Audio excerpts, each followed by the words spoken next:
El restaurante tenía un aire elegante, con una decoración minimalista que transmitía lujo sin esfuerzo. Las mesas, cuidadosamente dispuestas con cristales brillantes y manteles de lino blanco, estaban rodeadas de sillas de diseño moderno. La luz tenue, proveniente de lámparas colgantes de cristal, creaba una atmósfera cálida y sofisticada, perfecta para una primera cita. Lía se sentó nerviosa frente a su cita.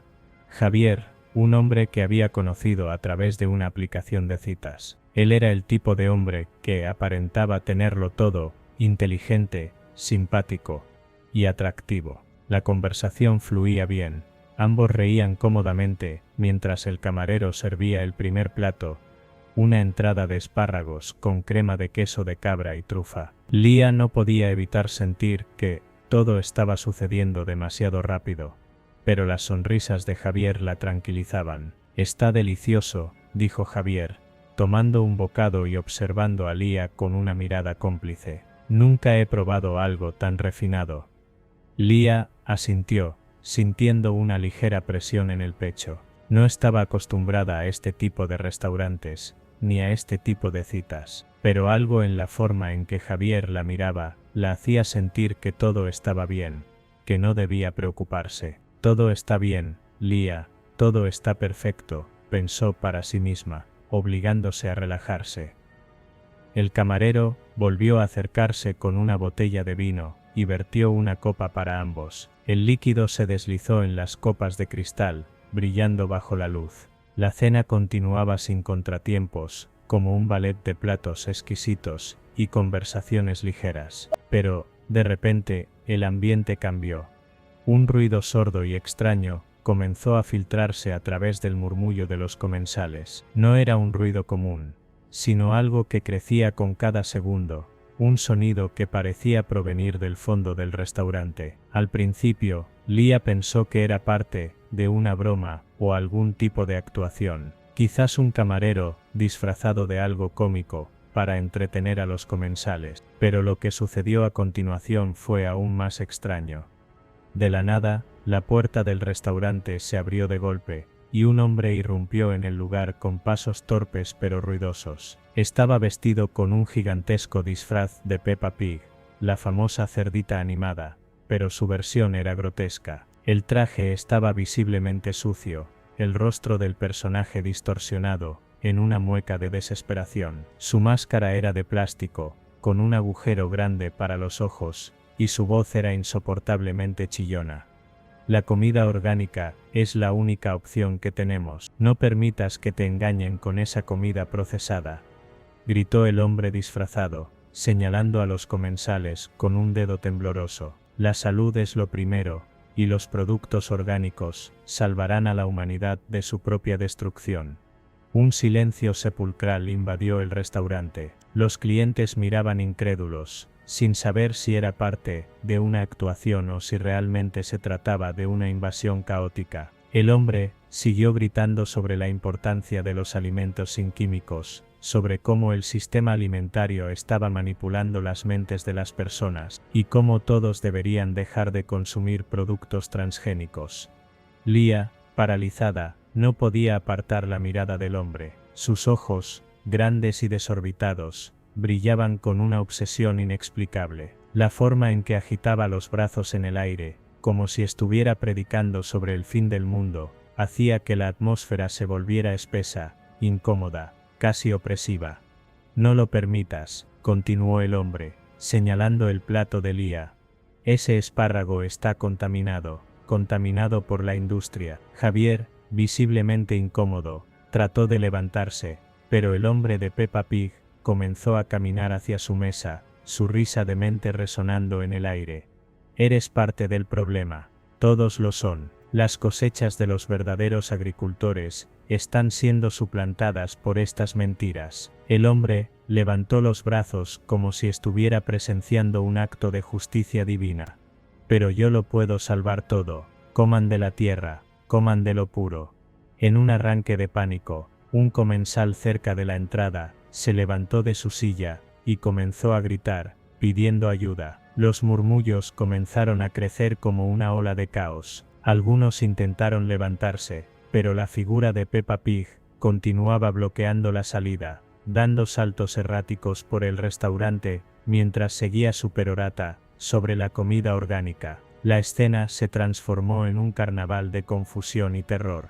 Algunos empleados del restaurante intentaron intervenir, pero el hombre los esquivaba como un animal salvaje, con los brazos levantados y su disfraz balanceándose de manera grotesca. Lia observaba horrorizada, incapaz de comprender lo que sucedía, mientras la locura se apoderaba del lugar.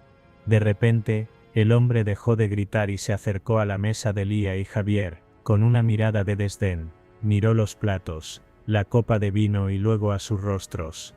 «Todo esto está mal», gritó, señalando con un dedo a Javier. «Ustedes son parte del sistema. Están consumiendo la decadencia que ha destruido la humanidad».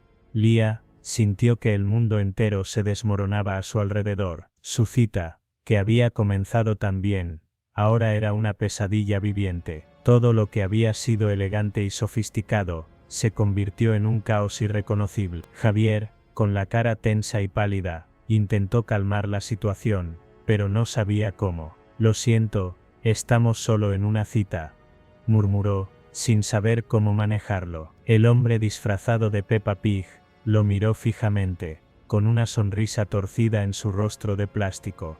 «No lo entiendes. Tú también lo estás ignorando. Todo esto es parte de la gran conspiración».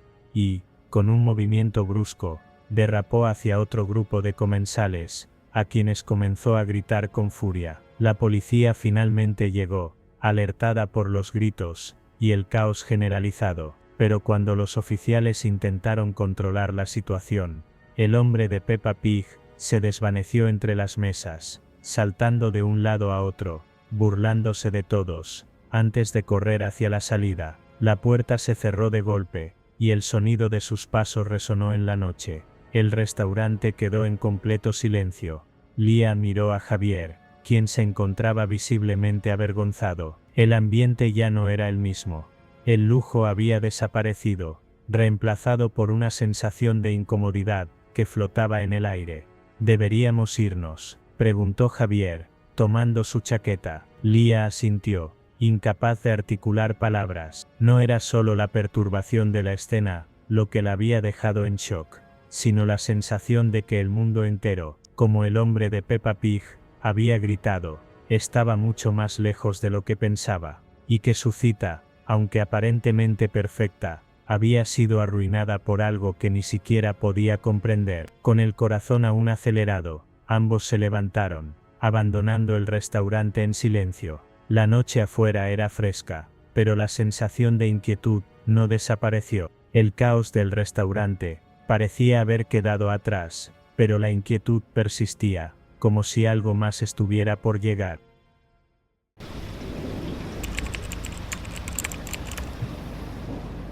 No puedo decir con certeza cuándo empezó todo. Tal vez fue una mirada esquiva en la cena, un cambio de perfume sin explicación, o el silencio entre nosotros que, con el tiempo, se volvió más pesado que cualquier grito. Lo cierto es que algo cambió en Carlis, y ese algo se alojó en sus ojos. Era como si ya no me viera, como si su mirada, antes cálida y cómplice, ahora solo atravesara mi cuerpo para mirar algo, o a alguien, más allá de mí. Soy hombre de rutinas. Despierto a las 6. Desayuno pan con palta, dejo a Carlitos en el jardín. Y me voy a trabajar. Y cada día regresaba, con la esperanza de que mi casa siguiera siendo eso. Mi casa, pero ya no lo era. Carlis se maquillaba más, se arreglaba para salir con amigas que nunca conocí. Recibía mensajes a horas extrañas, pero siempre me decía que eran sus compañeras de oficina, que era normal. Intenté convencerme. Me repetí a mí mismo que era mi inseguridad, que el estrés me jugaba malas pasadas, pero una noche, mientras estábamos viendo televisión, me habló sin mirarme a los ojos. El viernes tengo una fiesta de trabajo, solo compañeros. Es algo de la empresa. Ya sabes, una de esas actividades sociales que arman de vez en cuando. Va a estar tu jefe. Claro, todos los del equipo. Me lo dijo con tal naturalidad, que me dolió, no por la mentira, sino por lo fácil que era para ella hacerlo. Llegó el viernes. La vi prepararse, como si fuera una gala. Se puso un vestido negro, que hacía años no usaba. El escote, el maquillaje, los tacones. El perfume. No. Ese perfume no era suyo, no era de los que usaba para mí. Era uno nuevo, uno que no conocía, uno que probablemente no era para mí. Esperé 20 minutos después de que salió. Luego tomé las llaves del auto y la seguí. Sabía que me estaba volviendo loco, pero necesitaba comprobarlo. Por mi paz, por mi orgullo, por mi hijo.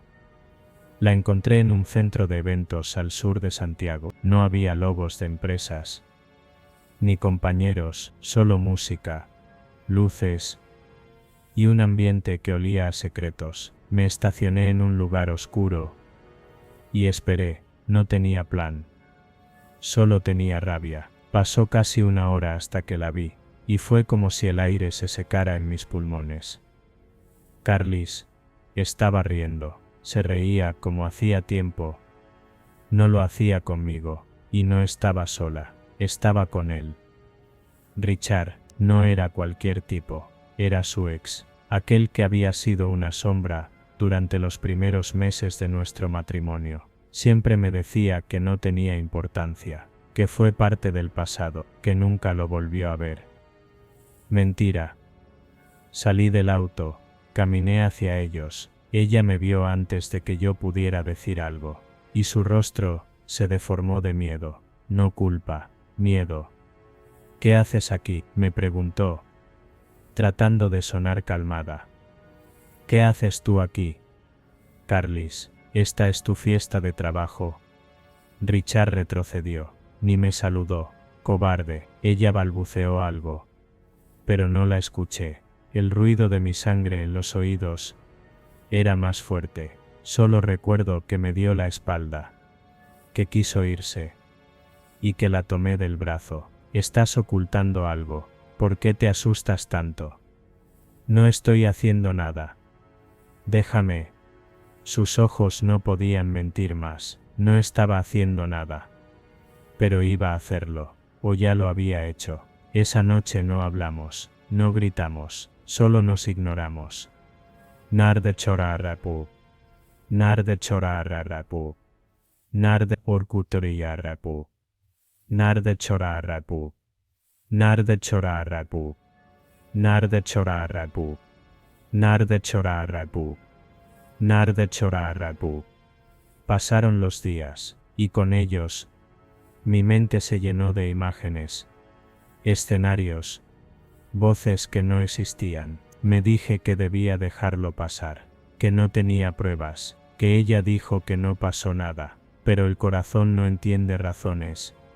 Cuando le clavan una espina, una semana después, me enviaron a Argentina por trabajo. 7 días, parecía una buena oportunidad para despejar la cabeza, pero lo que pasó fue todo lo contrario. Desde el hotel no podía dormir. Cada noche imaginaba a Carlis con él, en la casa, en nuestra cama, en el baño, donde bañábamos juntos a Carlitos. Era una tortura. Y entonces sucedió. Un mensaje anónimo me llegó a Instagram. Era una cuenta sin nombre, sin seguidores, pero traía capturas de pantalla. Mensajes entre Carlis y Richard. Lo leí todo. Te extrañé anoche. No quiero que Carlitos nos escuche cuando vengas. Él no sabe que no es su hijo. Me quedaría contigo todas las noches. Como antes, tu cuerpo todavía me conoce mejor que nadie. Mi mundo se desmoronó en segundos. La cama donde yo soñaba con un futuro era ahora el escenario de su traición. Carlitos no era mi hijo. No pude esperar a terminar el viaje. Pedí un vuelo de regreso urgente. No le dije nada. No respondí a sus mensajes. Quería verla. Quería saber si podía mirarme a la cara. Cuando llegué, me recibió con una sonrisa. esa sonrisa falsa que uno ve cuando sabe la verdad. Me dijo que no me esperaba tan pronto. Le dije que había terminado antes. La observé. Cada gesto, cada palabra. Hasta que no aguanté más. Esperé a que se cambiara. La tomé de la muñeca y la arrastré al cuarto. Cerré con llave. Ella gritaba. Yo gritaba más. Dime la verdad. Dime qué hiciste con él. Nada, Ted. No pasó nada. Estás loco. Lo trajiste aquí. A mi cama. ¿Y todavía te atreves a negarlo? Y entonces se quebró. Lloró. Cayó de rodillas. Sí. Sí lo traje. Fue una vez. Pero luego volvió. Yo lo amaba. Aún lo amo. Mi corazón se rompió como un vaso de vidrio. Sentí que perdía el control. Mi cuerpo actuaba solo. Mis manos fueron a su cuello. Apreté. Ella pataleaba e intentaba gritar. La solté justo antes de que perdiera el conocimiento. Habla, grité, con lágrimas en los ojos. Habla o no sales de aquí. Y lo dijo. Carlitos no es tuyo, es suyo, es de Richard. No recuerdo mucho después de eso. Grité, rompí los muebles, pateé la puerta, la insulté con todas las palabras que conocía. Ella corrió al baño y se encerró. Escuché el teléfono. Llamaba a la policía. No hice nada, solo me senté en el suelo, entre los escombros de nuestra vida. Cuando llegaron, me arrestaron sin resistencia, me llevaron al cuartel como a un animal rabioso. Pasé 3 noches en una celda, lo único que pensaba era en Carlitos. En cómo lo amé como a un hijo, en cómo él no tenía la culpa. Y aún así, nunca fue mío. Salí libre bajo condiciones, no podía acercarme a Carlis. Ella se mudó, me dejó los papeles del divorcio sobre la mesa. Ni siquiera los firmó en persona. Los firmé sin leer. La casa quedó en silencio, fría, llena de fantasmas. Ahora vivo en una pieza alquilada. Trabajo solo para pagar la pensión. No veo a Carlitos. No sé si me recuerda. Tal vez es mejor así. La gente dice que con el tiempo todo pasa. Pero no es cierto. El tiempo solo adormece el dolor. Como una droga que no cura. Solo te hace olvidar por un rato. A veces me levanto en la madrugada pensando que ella sigue ahí. En la cocina cantando mientras prepara el desayuno. Pero no hay canto. No hay nadie. Solo yo. Y el eco de una traición que me desangró el alma. No sé si alguna vez podré volver a confiar en alguien. No sé si quiero, porque incluso ahora, en las noches más largas, cuando el silencio es insoportable y la soledad me ahoga, aún la amo. Y eso es lo más aterrador de todo. Pasaron 3 meses desde que firmé el divorcio. 3 meses sin verla, sin escuchar su voz, sin saber nada de Carlitos mi hijo, o el que fue mi hijo. No sé, a veces pienso que prefiero seguir creyendo que lo es, porque la alternativa me come el alma. Vivo en una pieza de 8 metros cuadrados, con paredes húmedas, un colchón vencido y un ventanal que da a un muro gris. Todos los días son iguales. Me levanto, trabajo como poco, y regreso a este rincón miserable. A veces ni siquiera me cambio de ropa. ¿Para qué? ¿Quién me va a mirar? Pero eso cambió hace poco. Hace 2 semanas descubrí algo. Descubrí dónde vive Carlis. Fue un accidente. Iba en micro, volviendo del trabajo, cuando la vi en la vereda, caminando con bolsas del supermercado. Tenía un abrigo rojo, ese mismo abrigo que una vez le regalé para un aniversario. Estaba más delgada, más tensa. Miraba a todos lados, como si esperara que la siguieran, como si presintiera mi mirada. Me bajé sin pensarlo, caminé a distancia, la seguí hasta un edificio antiguo, de 3 pisos en Ñuñoa. No hice nada esa noche, pero regresé al día siguiente, y al otro. Ahora voy casi todos los días. Al principio solo me quedaba afuera, observando desde la acera de enfrente. Luego empecé a llevar binoculares. Luego a notar las horas en que sale. ¿Con quién habla? ¿Cuándo vuelve? Tengo una libreta llena de anotaciones. No sé por qué lo hago. Tal vez porque necesito entender. O tal vez porque no tengo nada más. Una noche vi a Carlitos por la ventana. Estaba viendo televisión, riendo con una caricatura. Algo en mí se quebró. Me eché a llorar en plena calle. Me escondí detrás de un árbol. Y lloré hasta quedarme dormido. Desde entonces mi obsesión creció. Empecé a tener sueños con Carlis. En algunos, vuelve a casa, me pide perdón, y volvemos a ser familia. En otros, la encuentro con Richard, riéndose, tocándose, y yo los miro desde la oscuridad, con un cuchillo en la mano. Empecé a buscar a Richard. No fue difícil. Bastaron un par de mensajes anónimos a cuentas en redes sociales, y pronto supe dónde trabajaba. En una tienda de tecnología. En Providencia. Lo visité una tarde. No entré. Solo lo observé desde el otro lado de la vitrina. Y sentí odio. Un odio que me dolía en el pecho. A veces imagino que lo confronto. Que lo espero a la salida. Y le digo que arruinó mi vida. Que me robó a mi hijo. Que me convirtió en esta sombra miserable. Pero no lo hago. Todavía no. Una parte de mí quiere algo más. Algo peor. Una madrugada, mientras me emborrachaba solo en la pieza, me vi al espejo y no me reconocí. Tenía la barba crecida, los ojos hundidos, el cuerpo encorvado como un anciano. Y en mi cabeza una sola frase: Carlis no puede quedarse con todo sin pagar nada. Entonces lo decidí, no de golpe, no con furia, con frialdad. Tenía que hablar con ella, una última vez. Y si no me dejaba la obligaría. El martes pasado fue el día. La esperé en la calle, al lado de su edificio, como tantas veces. Llevaba una chaqueta negra y un gorro para que no me reconociera de inmediato. Cuando la vi cruzar la esquina, me acerqué. Ella me vio. Se detuvo en seco. ¿Qué haces acá? Solo quiero hablar, dije. Aurelio, no puedes acercarte. Tengo una orden. ¿Qué quieres de mí? Saber por qué, Carlis. Saber por qué hiciste todo esto. Ya lo sabes todo. ¿Y eso te parece suficiente? ¿Crees que puedes romper a alguien y seguir con tu vida? Ella retrocedía. Buscaba su celular. La tomé del brazo. No fuerte, solo lo suficiente para que no se fuera. Déjame o llamo a la policía. Llámala. Ya estuve preso una vez. Puedo estarlo de nuevo. ¿Estás enfermo? Sí, gracias a ti.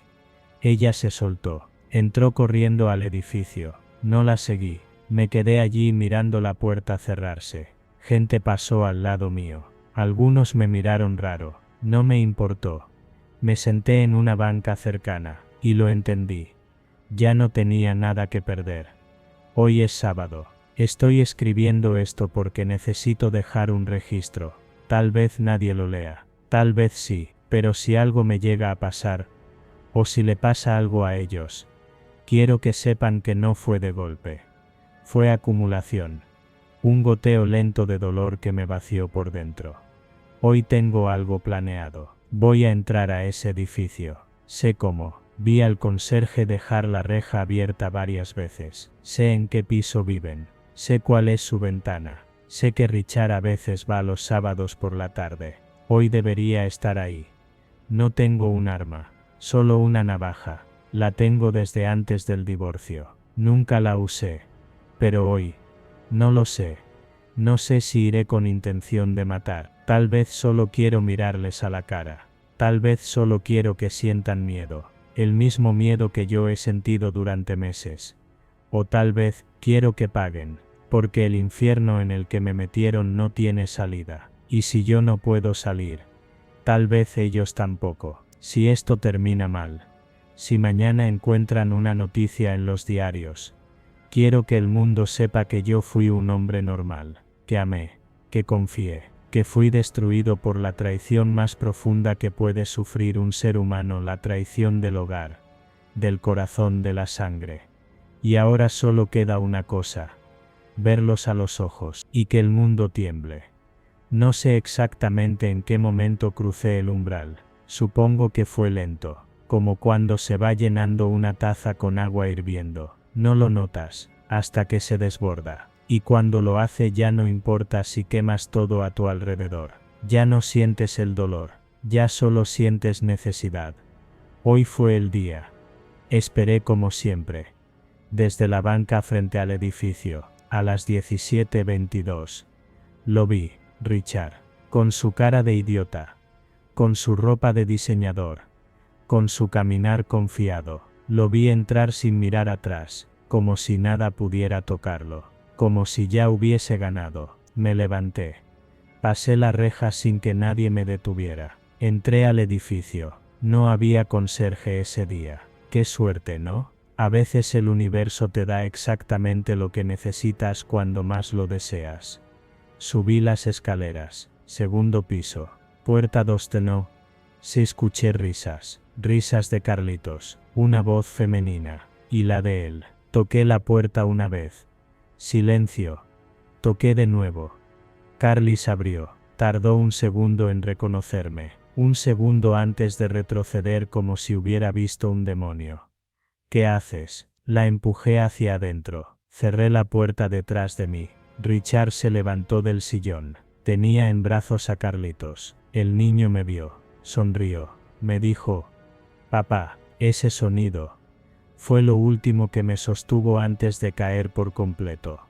«No lo llames así», dijo Carlis, temblando. «Cállate», dije, y saqué la navaja. No hubo gritos, hubo silencio, ese tipo de silencio espeso, como el de una iglesia antes de un funeral. «Vamos a hablar», les dije, los tres. Carlis me suplicaba. Richard trató de calmarme. Me decía que pensara en Carlitos, que era solo un niño, pero yo lo miraba a él, al impostor, al que se metió en mi cama, en mi familia, en mi sangre. Le dije a Carlis que se llevara al niño al dormitorio, que cerrara la puerta. Ella obedeció. Me quedé a solas con Richard. «Tú sabías lo que hacías», le dije acercándome. «Sabías que ella estaba casada, sabías que tenía un hijo, y aún así, no quería que pasara así», balbuceó. «Pero pasó, porque tú lo hiciste pasar». La primera puñalada fue en el estómago. No gritó, solo hizo un ruido seco, como si se hubiera quedado sin aire. La segunda fue en el cuello. No puedo decir cuántas veces lo hice, perdí la cuenta. Cuando terminé ya no era un hombre, era carne caliente en el suelo, respiraba aún, pero no hablaba. Lo miré a los ojos mientras se apagaba.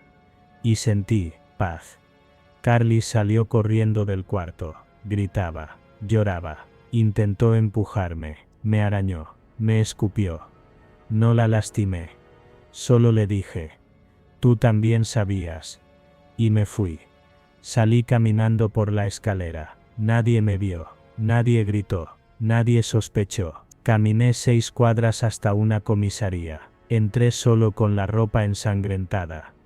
Y me senté. «Vengo a confesarme», dije.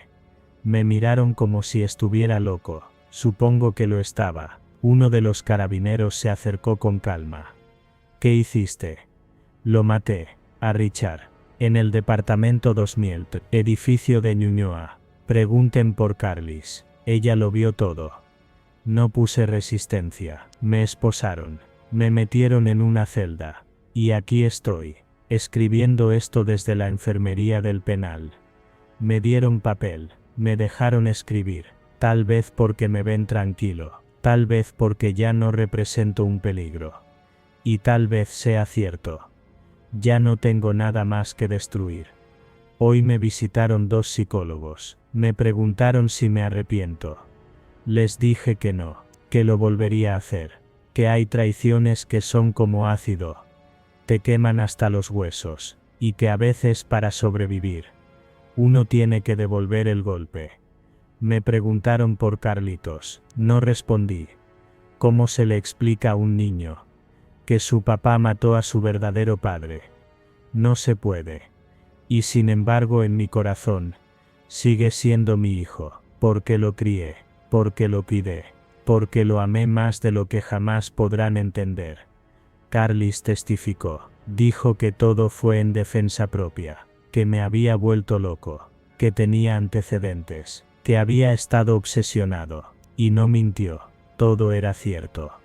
Me condenaron a 15 años. No lloré, no grité, solo asentí. Ahora paso mis días mirando una pared gris, comiendo lo justo, escuchando los gritos de otros presos como ecos de mi propio infierno. A veces sueño con Carlis, a veces con Carlitos, y otras veces, con Richard, viendo su rostro al morir, y la paz que sentí. Eso es lo peor de todo, que aún lo recuerdo con paz.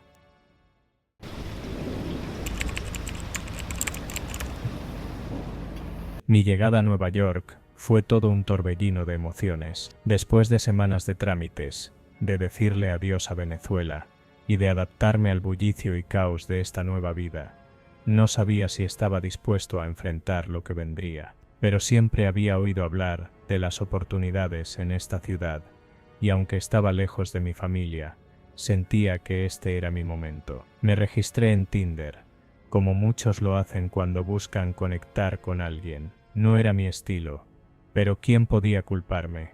Era una forma fácil de conocer gente. Fue ahí cuando vi el perfil de Keisley. Ella parecía todo lo que uno podría esperar de una chica de Nueva York. Alta, rubia, ojos azules y una sonrisa deslumbrante. Su biografía decía que era economista, algo que me impresionó, considerando que había llegado a la ciudad con apenas unas pocas palabras de inglés en mi repertorio. De todos modos, el perfil estaba lleno de fotos de lujo y una vida que parecía completamente fuera de mi alcance.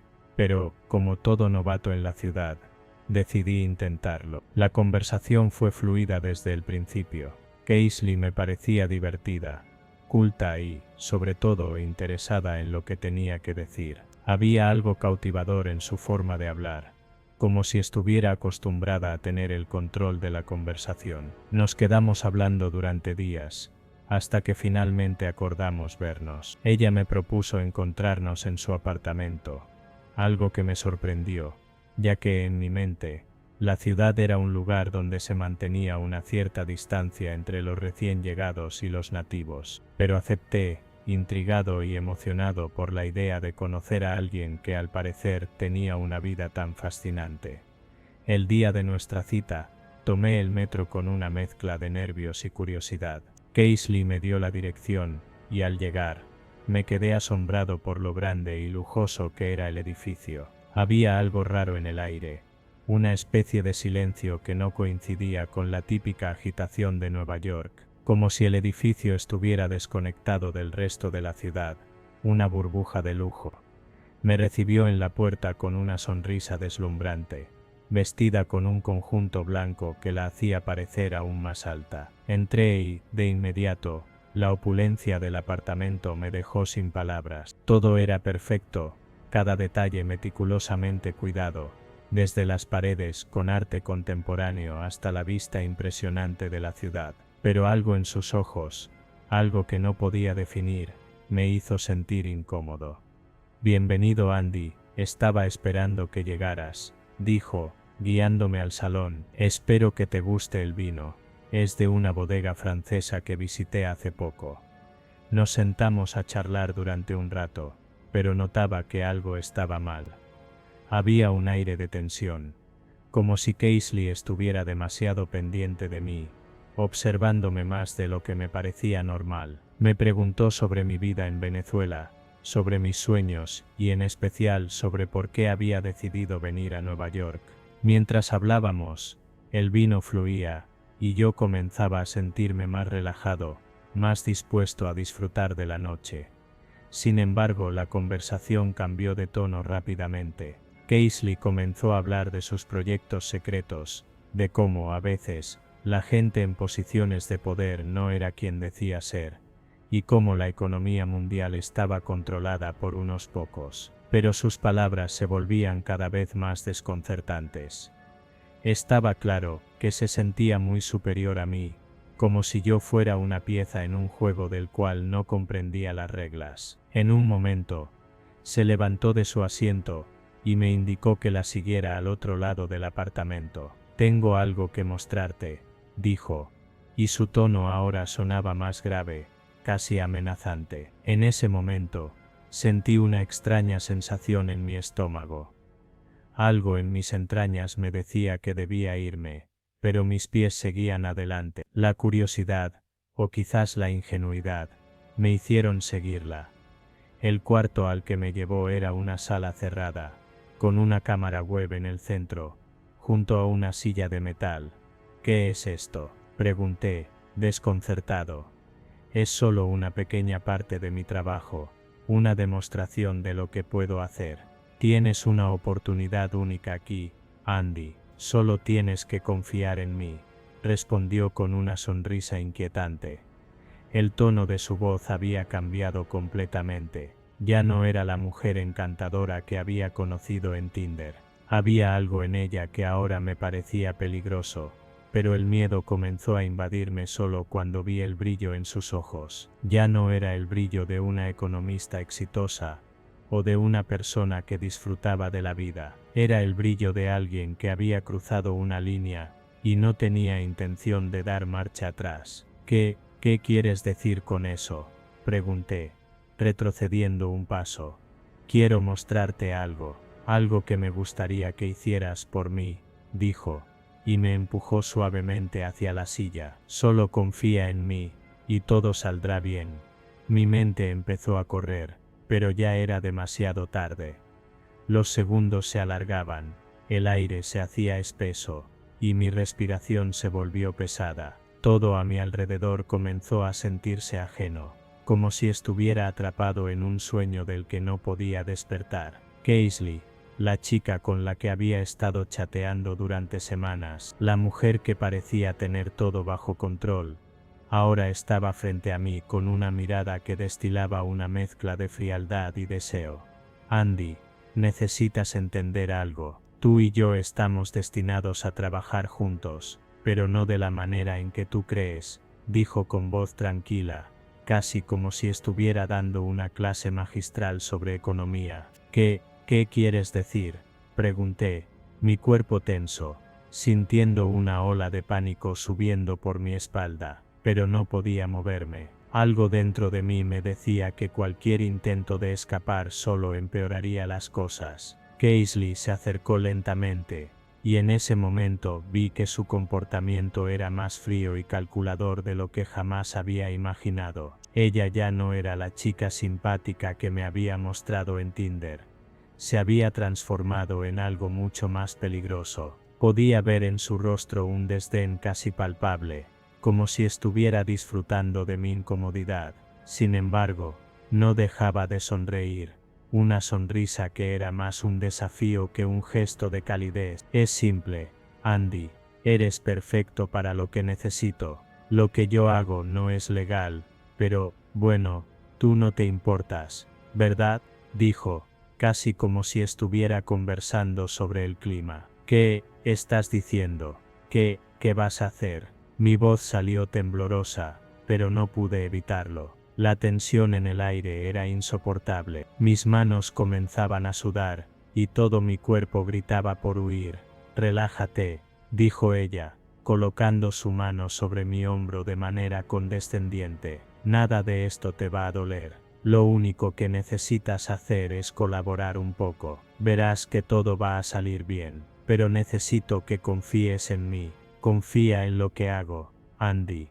Todo esto tiene un propósito». Antes de que pudiera articular una respuesta, ella se alejó un paso, y comenzó a manipular algo en una mesa cercana. Mis ojos se dirigieron hacia la silla metálica en el centro de la habitación, donde vi una cuerda, unos grilletes, y lo que parecía una cámara web de alta definición. Un escalofrío recorrió mi cuerpo, y mi mente comenzó a conectarlo con algo mucho más oscuro de lo que había imaginado. «Vas a ser famoso, Andy, muy famoso. Tal vez no lo entiendas ahora, pero en el fondo, lo sabes. Esta es tu oportunidad.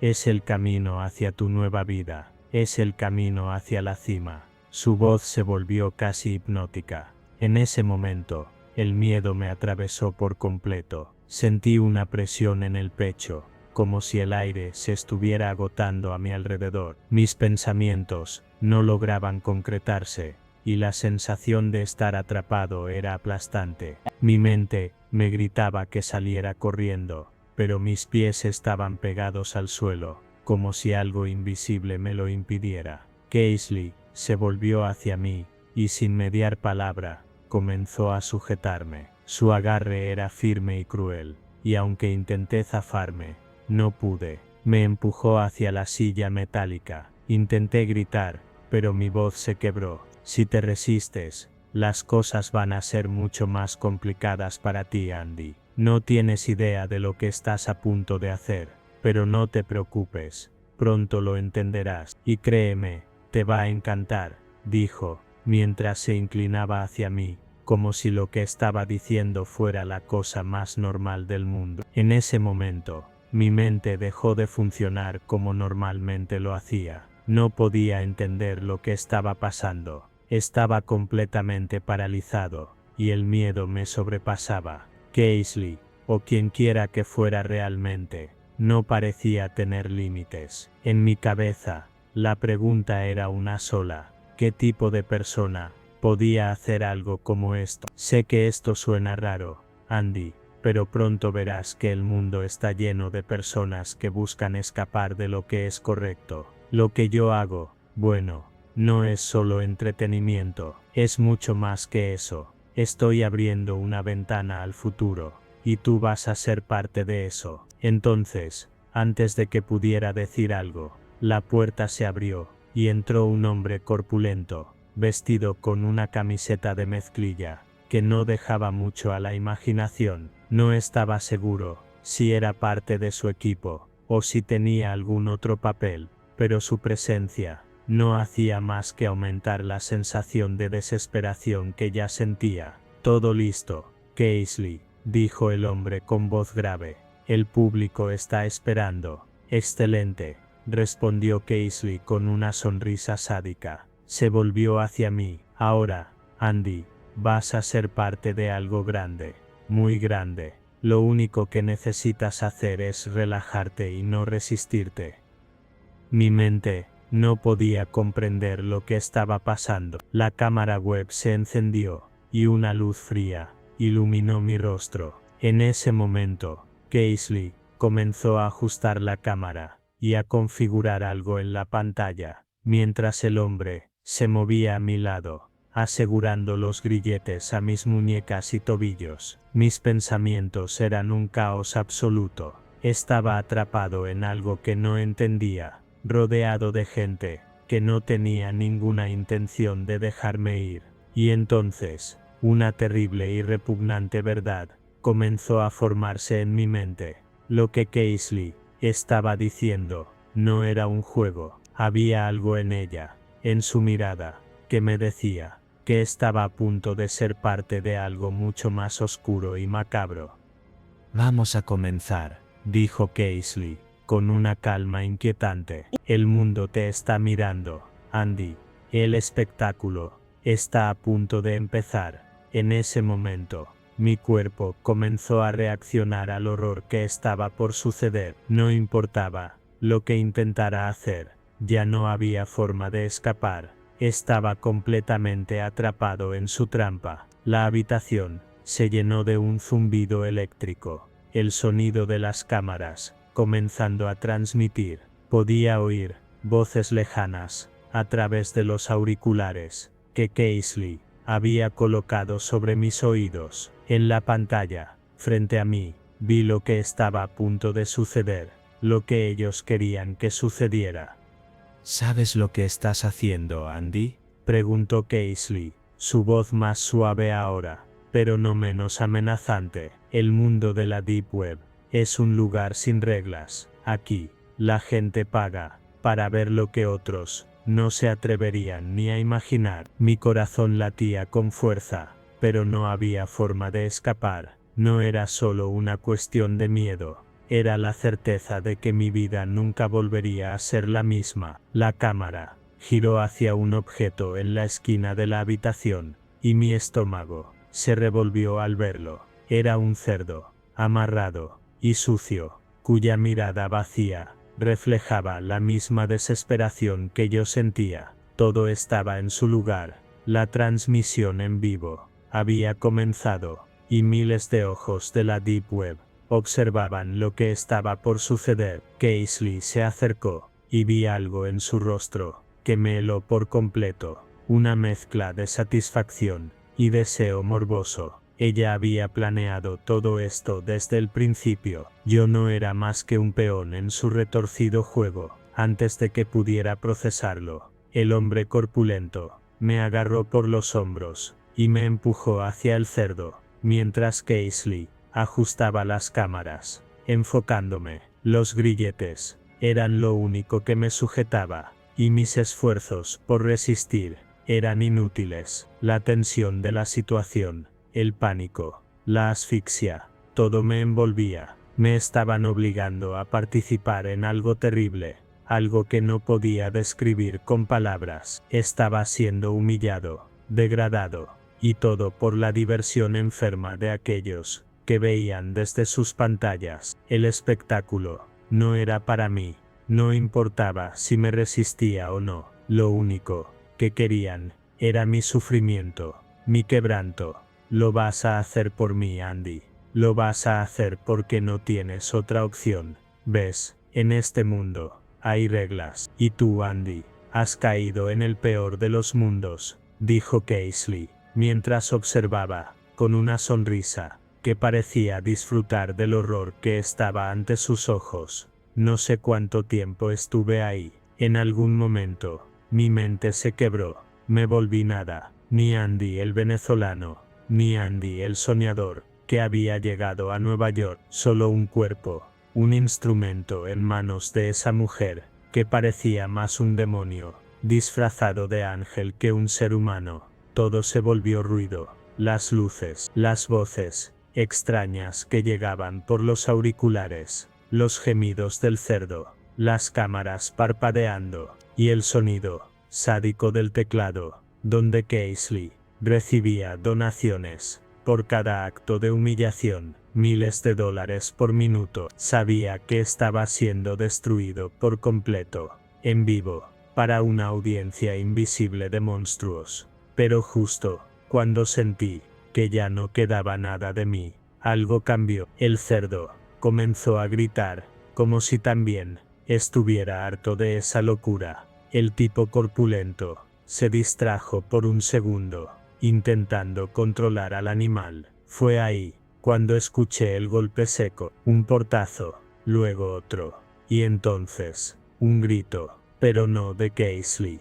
Era una voz masculina, autoritaria, gritando: FBI, al suelo, manos arriba. En medio del caos, la puerta del apartamento reventó. 5 hombres, con chalecos antibalas, entraron con armas desenfundadas, luces cegadoras, gritos en inglés, que apenas entendía. El tipo corpulento intentó sacar algo de su bolsillo, probablemente un arma, pero no tuvo tiempo. Lo derribaron de un disparo seco al hombro, y quedó inmóvil, quejándose.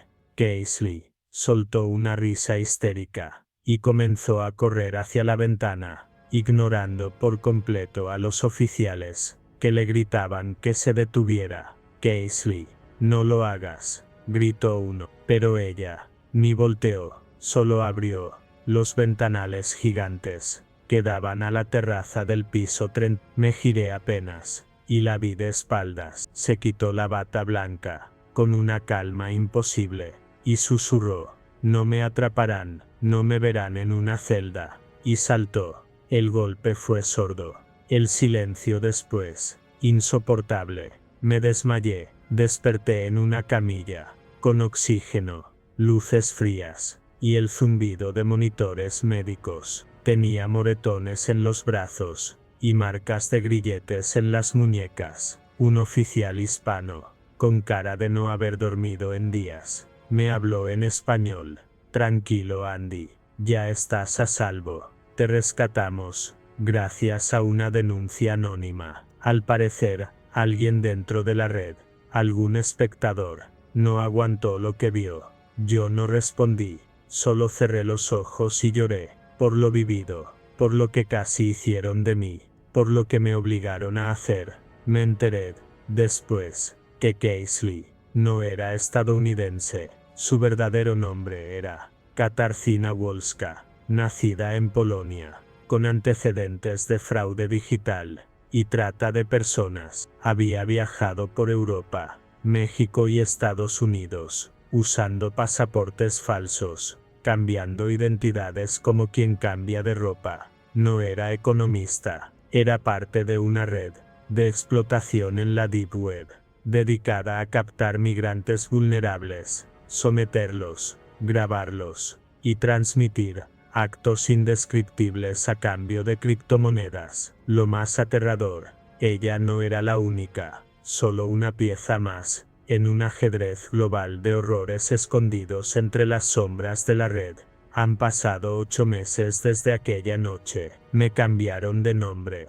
El gobierno me ofreció protección y asistencia psicológica. Estoy en otro estado, con una identidad nueva. Pero hay cosas que ni la distancia ni el tiempo pueden borrar. Por las noches, sueño con el sonido del cerdo, con la sonrisa de Casely, con el rojo del atardecer, cayendo sobre su espalda desnuda, mientras caía al vacío. Hay días en que no puedo hablar con nadie, días donde dudo si realmente fui rescatado, o si simplemente me desconectaron de la transmisión, para usarme luego en otro episodio. Pero hay algo que me da fuerza contarlo. Si estás leyendo esto, si llegaste hasta el final de esta historia, no quiero que sientas lástima por mí, quiero que tengas cuidado, que dudes de las caras perfectas en las redes, que recuerdes que incluso en la ciudad de las oportunidades, el mal puede llevar perfume caro y vivir en un apartamento de lujo. Y si alguna vez una chica en Tinder parece demasiado perfecta para ser verdad, tal vez no es que lo sea, tal vez no es siquiera quien dice ser.